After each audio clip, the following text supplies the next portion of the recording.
Bocah itu melemparkan dahan pohon ke arah temannya, tiba-tiba dahan itu mengenai kepala temannya. Antoine membeku di tempat, melihat temannya tergeletak di tanah, tak bergerak. Antoine tidak memilih untuk memanggil seseorang untuk membantunya tepat waktu, tetapi mendorong bocah itu ke jurang.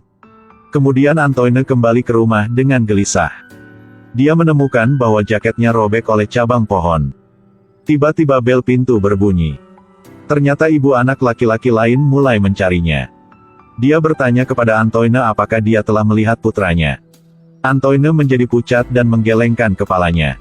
Hati Antoine sangat ketakutan sekarang. Dia segera berlari ke kamarnya, menyembunyikan jaketnya yang robek di bawah tempat tidur. Polisi, setelah menerima berita itu, juga langsung turun ke tempat kejadian. Antoine melihat situasinya menjadi semakin serius, tetapi sekarang dia tidak bisa kembali. Berita di TV juga mulai melaporkan tentang anak yang hilang. Ibu tidak berhenti menghibur Antoine. Jangan khawatir, kita pasti akan menemukan bocah itu. Tapi tidak lama kemudian, polisi datang ke rumahnya. Dihadapkan dengan pertanyaan, Antoine masih bersumpah bahwa kata-katanya benar.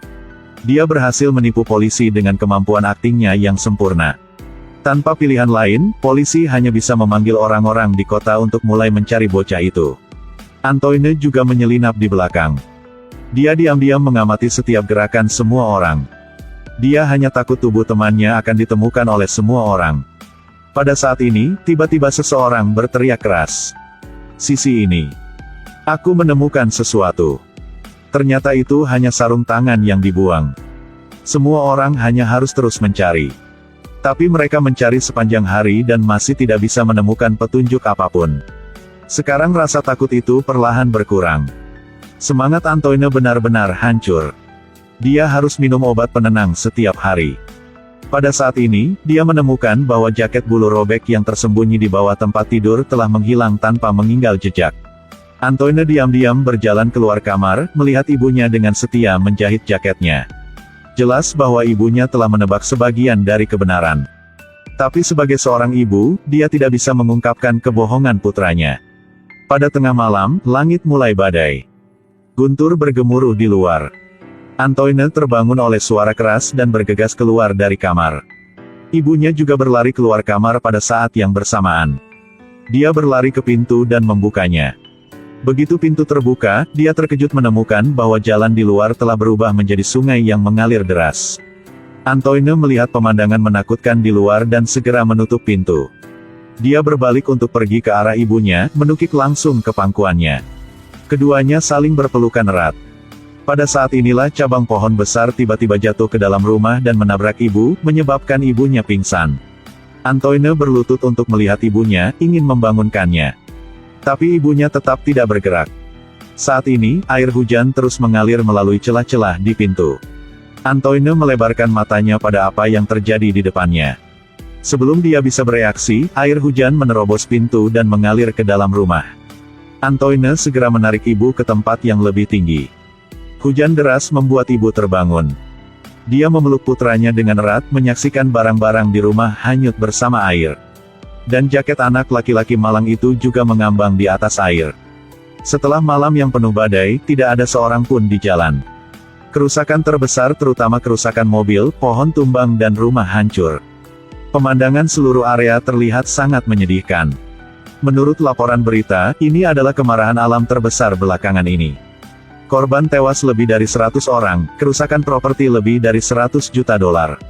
Di beberapa tempat, rumah-rumah hancur, menara listrik roboh. Badai itu menggulingkan kendaraan yang tak terhitung jumlahnya, juga menyebabkan banjir besar di seluruh negeri. Banyak tempat harus menderita tanpa listrik. Juga kehilangan sinyal ke dunia luar. Seluruh kota jatuh ke dalam kehancuran yang tragis. Karena semua pohon tumbang, polisi tidak memiliki cara untuk menyelidiki hilangnya bocah itu. Antoine berdiri di tanah, diam-diam melihat pohon-pohon tumbang di depan matanya. Dia perlahan menurunkan matanya. Ini pasti kabar baik untuknya. Karena dengan begitu tidak akan ada yang bisa menemukan mayat temannya yang dia sembunyikan. Dalam sekejap mata 10 tahun telah berlalu. Sekarang Antoine juga telah menjadi dokter spesialis. Mimpinya adalah untuk belajar di Mesir. Sebelum Natal, Antoine kembali ke rumah untuk mengunjungi ibunya. Ibu yang duduk di depan meja makan bertanya kepada Antoine bahwa apakah dia tidak baik. Setelah berbicara beberapa kalimat, Antoine menjadi sedikit tidak sabar. Setelah mencium ibunya, dia berbalik dan pergi untuk mempersiapkan pesta Natal. Di pesta hari itu, Antoine dan teman lamanya sedang mengobrol dan curhat. Lalu tiba-tiba terdengar teriakan keras menyela pembicaraan. Sang ibu menyuruhnya pergi ke sana dan memeriksa. Setelah memeriksa lukanya dengan hati-hati, Antoine berkata sambil tersenyum bahwa selama lukanya dirawat, itu akan baik-baik saja. Pada saat yang sama, pesta secara resmi dimulai. MC mulai memperkenalkan program hari ini. Setelah beberapa aksi pembuka, semua orang bebas melakukan apapun yang mereka inginkan. Saat ini Jenny sedang merokok di luar. Antoine membuka pintu dan datang untuk berbicara dengannya. Keduanya mulai berbicara tentang kehidupan masing-masing saat ini. Karena Antoine adalah orang yang progresif, dia berpikir bahwa tinggal di kota tidak akan membantunya mencapai potensi penuhnya. Dia mengatakan bahwa mimpinya adalah pergi ke Mesir untuk belajar dan menjadi seorang dokter. Masa depan akan sangat cerah. Antoine langsung mengatakan bahwa dia naksir Jenny sebelumnya. Tapi Jenny memberitahunya bahwa tahun itu dia juga menyukainya. Kemudian Jenny berbalik dan pergi ke aula, Antoine mengikutinya ke dalam. Dia duduk di depan dokter, mendengarkan mereka berbicara.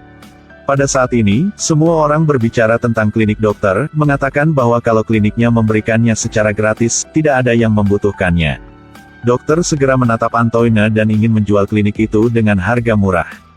Antoine terus menolak, mengatakan bahwa dia tidak akan tinggal di kota di masa depan. Dokter melihat itu dan hanya berharap dia sukses di masa depan. Penolakan Antoine yang ceroboh membuat dia harus membayar mahal. Setelah pesta selesai, Antoine kembali ke rumah, dan ibunya berbicara dengannya tentang klinik. Antoine dengan tegas menolak. Kemudian dia dengan senang hati memotong ayam untuk ibunya. Keesokan paginya, Antoine pergi ke supermarket untuk membeli barang dan bertemu Jenny. Keluar dari supermarket, dia juga memamerkan absnya yang kencang. Setelah memuji Antoine sepenuhnya, keduanya kembali ke rumah bersama. Antoine mengambil foto Jenny yang dia simpan. Dia merasa sangat tersentuh. Langsung mencium Antoine dengan penuh gairah. Setelah beberapa saat, Antoine duduk kosong di tempat tidur sambil berpikir. Dia menoleh untuk melihat Jenny yang masih tidur nyenyak. Tiba-tiba, suara ibunya membuyarkan pikirannya. Antoine buru-buru berpakaian dan bergegas ke ibunya. Kemudian dia membawa ibunya ke kamar sebelah, Jenny mengambil kesempatan untuk pergi keluar. Selanjutnya, Antoine harus bertindak sendiri. Dia ingin pergi ke Mesir untuk mewujudkan impiannya. Tetapi pada saat inilah dia melihat banyak mobil di hutan. Setelah bertanya kepada pamannya, dia mengetahui bahwa kota itu memperluas ekonominya, merencanakan rencana hutan. Kemudian jual kayu itu ke bengkel pertukangan besar. Untuk mengkonfirmasi keaslian ini, Antoine langsung pergi ke hutan untuk memeriksa. Menyaksikan setiap cabang jatuh, dia jatuh ke dalam perenungan. Karena dia khawatir tubuh temannya pada masa kecilnya akan tergali sewaktu-waktu. Antoine dengan bersemangat kembali ke rumah mencari semua yang bisa dia gunakan. Tiba-tiba dia menemukan sebuah kotak. Membukanya, ternyata itu semua koran lama yang melaporkan mencari bocah itu. Dia segera menutup tutupnya.